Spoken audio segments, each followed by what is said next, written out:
Hello, hardworking and dedicated people. Welcome to YTH India. I am Sulakshana.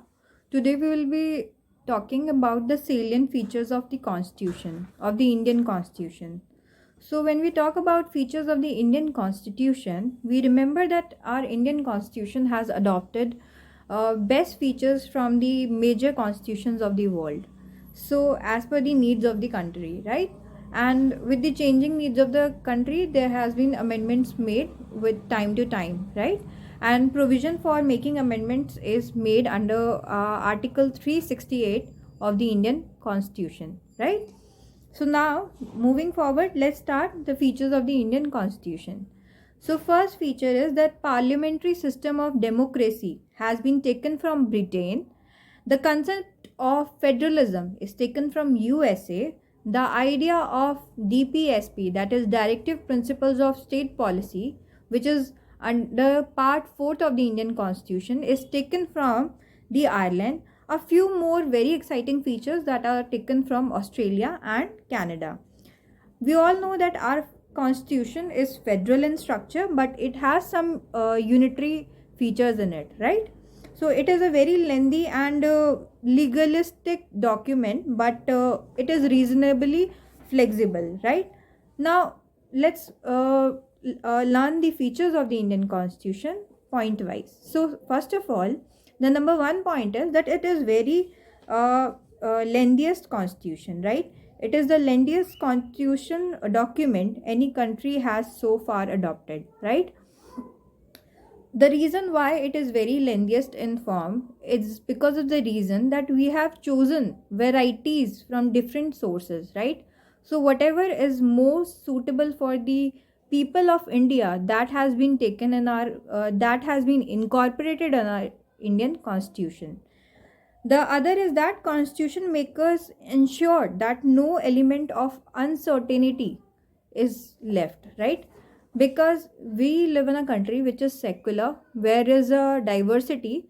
So it is very important that nothing should be left, there should be no gap left in between to avoid any sort of conflict in future. So that is why the constitution, the makers, they have kept every single detail in mind. Now it codifies in detail the relationship between the union and states, right?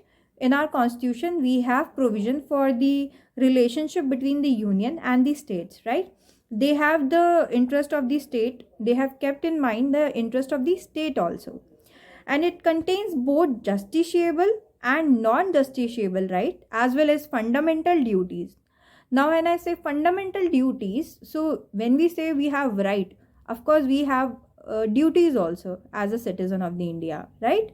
So also India has adopted one single constitution for the entire country. We have one single constitution for the entire country, right?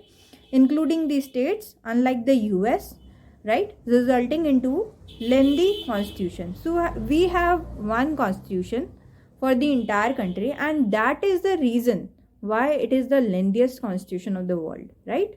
So next is combination of flexibility and rigidity.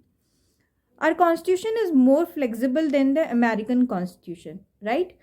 Which requires ratification of amendments. Now please note that in America the ratification of amendment requires 3/4 of the states, and yet not as flexible as British constitution. Now we are comparing here. Our constitution is not as rigid as the American constitution, but it is not as flexible as the British constitution, which can be amended in the same manner by passing a ordinary law, right? They do not require any sort of majority. In our constitution, only amending of a few provisions require ratification of amendments by half of the states.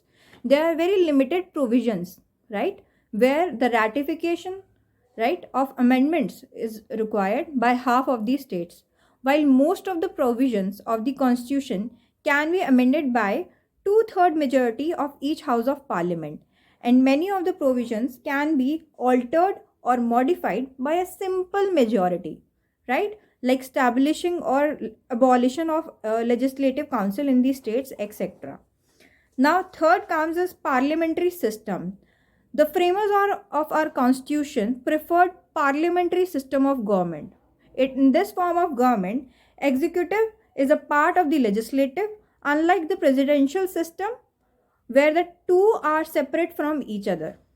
So, what happens in the presidential form of government or presidential system of government? There, the two, that is executive and legislative, they are two separate identities from each other, right? Whereas in parliamentary system of government, the executive is a part of the legislative, right? This is also called the Westminster model of government and has been based on the British model. So it is also called the Westminster model, right? And it is also called the British model, right? Now the fourth is federal and unitary features. Now how our constitution is federal in nature and also incorporating some of the unitary features, right? Now let us understand what is the meaning of the word federation, okay? The word federation has not been used anywhere in the constitution. This word is not anywhere described or written in the constitution, okay? Please note that. And in fact, India has been described as a union of states, right? The states are not indestructible, okay? As the USA, Parliament can by law change or alter the areas and boundaries of any state, right? No state has the right to succeed from union, but it has some basic federal features, right? India has two governments functioning at the national and state level with a clear-cut distribution of powers under 7th schedule of the constitution. So please understand, हमारे constitution में schedules भी दिए हुए हैं. और constitution का structure कैसा है? हमारा कॉन्स्टिट्यूशन में पार्ट्स हैं. पार्ट्स के अंदर कुछ लेट्स से पार्ट वन में आर्टिकल 1 से लेके आर्टिकल 4 तक दिया हुआ है. पार्ट 2 के अंदर विच टॉक्स अबाउट सिटीजनशिप, उसके अंदर आर्टिकल 5 से लेके आर्टिकल 11 तक दिया हुआ है, and so on, right? Apart from parts and articles there are schedules. Initially हमारे 8 शेड्यूल्स थे जो ओरिजिनल कॉन्स्टिट्यूशन में था. लेटर ऑन उसमें 4 शेड्यूल्स और ऐड हुए, ठीक है? जिस 4 शेड्यूल अब हमारे पास एट प्रेजेंट 12 शेड्यूल्स हैं. सो जो 7th शेड्यूल है, 7th schedule talks about the list, right? So the first list 1 is union list, okay, and then list 2 is state list, okay, and the third list is concurrent list. So union list में कौन कौन सी powers या कौन कौन सी चीज़ें आती हैं वो सब यूनियन लिस्ट के अंदर डिस्क्राइब्ड है, जहाँ पे सेंट्रल गवर्नमेंट के पास पावर है to control such things. State list के अंदर कुछ चीज़ें डिस्क्राइब्ड हैं like the agriculture and tobacco etcetera, जो कि स्टेट गवर्नमेंट की पावर के अंडर आते हैं. कंकरेंट लिस्ट में दोनों सेंट्रल एंड स्टेट गवर्नमेंट के पास पावर है कि वो कंट्रोल कर सके, but in case of any conflict central government की पावर प्रिवेल करेगी. Now I think you have understood now so how the distribution of power is done, and it is given under the schedule 7, right? List 1, 2, 3. So there are 3 lists, right? Government has gained more powers through the interpretation of its Supreme Court. ठीक है? Now comes next feature, that is universal adult suffrage. यहाँ पे क्या मतलब है universal adult suffrage का? The Constitution proclaims the sovereignty of people in its opening itself. Now remember Article 326. Voting के लिए अगर हम बात कर रहे हैं तो आर्टिकल 326, अमेंडमेंट की हम बात कर रहे हैं तो आर्टिकल 368, हम डिस्ट्रीब्यूशन ऑफ पावर्स की बात कर रहे हैं तो union list, state list, concurrent list which is part of the schedule 7. Okay, I will keep repeating this so that you can learn them and आपके दिमाग में वो बस जाए, right? So now universal adult suffrage, next feature. So Article 326 declares that elections to the House of People and Legislative Assembly of every state shall be on the basis of adult suffrage, right? This is the principle of popular sovereignty, right? Now all that Constitution provides is that every adult citizen of India shall have right to vote. तो universal adult suffrage, ठीक है, universal adult suffrage is a basically a feature जिसमें आप under layman language में बोलें तो आपका right to vote है, ठीक है। इसके लिए जो आपका आर्टिकल है वो आर्टिकल है आर्टिकल 326, ठीक है। All that the constitution provide is that every adult citizen के लिए यहाँ पे एज है 18 years. So this becomes significant when viewed in the background that for a quite long time the women in many parts of Europe did not enjoy any such right. In addition, under the Government of India Act 1935, hardly 15% Indian citizens has had this right, right? तो अगर हम government of India act जो कि बहुत पहले पास हुआ था before independence, उस टाइम पे सिर्फ 15% लोगों को राइट टू वोट था. स्पेशली द इंडियन सिटीजन, सिर्फ उनको सिर्फ 15% लोगों को ही राइट टू वोट था. Now comes judicial review. This is next feature.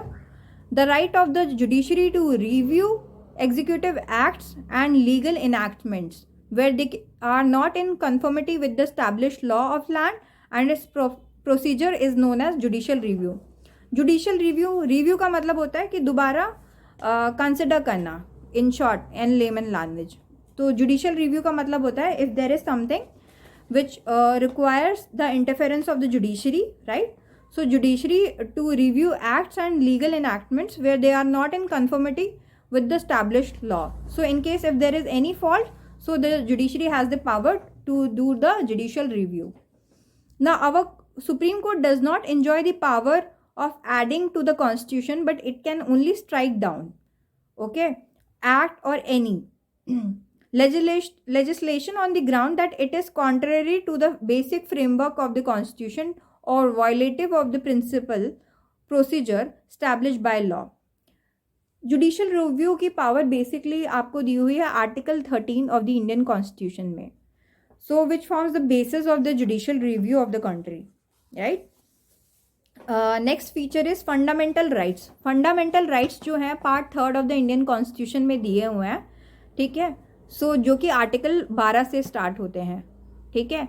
The Constitution contains the basic principle that every individual is entitled to enjoy certain rights as a human being, and the enjoyment of such rights does not depend upon the will of any majority or minority.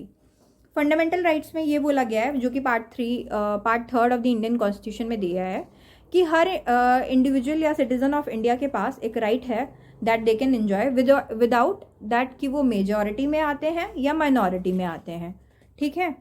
सो जिसमें आपका article 14 में right to equality आ जाता है, freedom of speech expression आ जाता है. There are so many rights from starting from article 12 onwards, right. Now these right include all the basic liberties such as freedom of speech, movement and association, equality before law and equal protections of law, freedom of religious जो कि आजकल बड़ा news में है, that is article 25 जहाँ पे freedom of religious की बात की गई है, ठीक है. आर्टिकल 19 और 25 अभी हिजाब कंट्रोवर्सी चल रही है जिसमें आर्टिकल 19 और 25 मेजर रोल प्ले करते हैं, okay. So I think this is the brownie point where you can learn की, वेयर यू कैन रिमेंबर कि आर्टिकल 19 और 25 अभी एट प्रेजेंट न्यूज़ में है. And equal protection of laws, freedom of religious मतलब when we say freedom of religion जो article 25 में आता है, तो इट सेज कि you have the right to worship God of your choice, go to place of worship. All this is contained in the Article 25, right? That you have freedom of religious belief and cultural and educational freedoms. ठीक है. अगर किसी को मदरसा में पढ़ना है, वहाँ जाके पढ़ना है, तो वो वहाँ जाके पढ़ सकते हैं, ठीक है. ऐसा The Constitution has classified these rights into 7 categories, and one of them is the right to constitutional remedies, which entitles every aggrieved person to approach even the Supreme Court of India to restore to him any fundamental right that may have been violated. अब इसी के अंदर जो है आपका एक right आता है that you can go to supreme court directly. मतलब आप रिट पिटीशन फाइल कर सकते हो और आप डायरेक्टली सुप्रीम कोर्ट जा सकते हो if your fundamental right is, if there is any infringement. When I से इन्फ्रिंजमेंट मतलब आपके फंडामेंटल राइट्स के साथ कोई भी छेड़खानी हुई है. Next comes is, so जो बेसिकली फंडामेंटल राइट्स हैं वो आपके आते हैं part 3 of the Indian constitution, article 12 से लेके आपके आर्टिकल 35 तक आते हैं। जैसे ही पार्ट 3 आपका ख़त्म होता है, so let's remember the structure. Part 1 article 1 to 4, part 2, part 1 is union of states, article 1 to 4, part 2 is citizenship, article 5 to 11, part 3 is fundamental rights which is article 12 to 35, जिसमें से आर्टिकल 33, 34, 35 रिपील हो गए हैं। ठीक है, उसके बाद part 4 जो कि है आपका DPSP, that is directive principles of state policy, जिसमें आर्टिकल 36 से लेके आर्टिकल 51 तक आते हैं। So this is given under part 4 of Indian constitution that deal with directive principles of state policy. Now they are borrowed from the constitution of Ireland which had copied it from Spanish. ठीक है, हमने copy किया constitution of Ireland से, और Ireland ने भी किससे copy कर लिया? स्पेनिश से कॉपी कर लिया। So DPSP are the ideals which are meant to be kept in mind by the state when it formulate policies. ठीक है, अब डायरेक्टिव प्रिंसिपल्स क्या हैं? डायरेक्टिव प्रिंसिपल्स वो पॉलिसीज़ हैं जो कि स्टेट को अपने दिमाग में रखने हैं while making any policies या कोई भी law, enactment of any law। ठीक है, next feature is fundamental duties. Fundamental duties, originally fundamental duties were not in the constitution. सो बाद में क्या हुआ? अमेंडमेंट्स लाए गए। सो पार्ट 4A ऐड हुआ कॉन्स्टिट्यूशन में, एंड जिसमें फंडामेंटल ड्यूटीज़ को ऐड किया गया, जिसमें ये बोला क्या कि अगर हर सिटीज़न के पास फंडामेंटल राइट्स हैं तो they are also obliged, okay, to do their fundamental duties. अगर आप अपनी हक की बात करते हो तो आपकी कुछ ड्यूटीज़ भी बनती हैं towards the country, right? So it was a great lacuna of the constitution. This is, we can say, this is the gap which was there in the constitution. उसके बाद Swaran Singh government was appointed। ठीक है, तो स्वरण सिंह की committee I which was appointed which recommended 12 fundamental duties। ठीक है, स्वरण सिंह की committee आई जिसने 12 फंडामेंटल ड्यूटीज़ दिए हमारे इंडियन कॉन्स्टिट्यूशन में। However, out of that 10 fundamental duties were accepted by 42nd amendment of the constitution. Now 42nd amendment act को mini constitution भी बोला जाता है, and this is a very important constitution. So please read this constitution in detail if you are preparing for the exams, right? Now but one more fundamental duties was added through the 86th amendment act 2002। ठीक है, एक और fundamental duty add हुई थी which was related to education, and that you are going to comment down कि वो 86 amendment act 2002 से कौन सी नई फंडामेंटल ड्यूटी ऐड हुई है। Now next feature is emergency provisions. So emergency provisions when the head of the state is satisfied that it is impossible to run the administration of the country or a part thereof in accordance with the normal procedure laid down in the constitution, he can declare emergency and take administration of the country or part thereof in his own hands, right?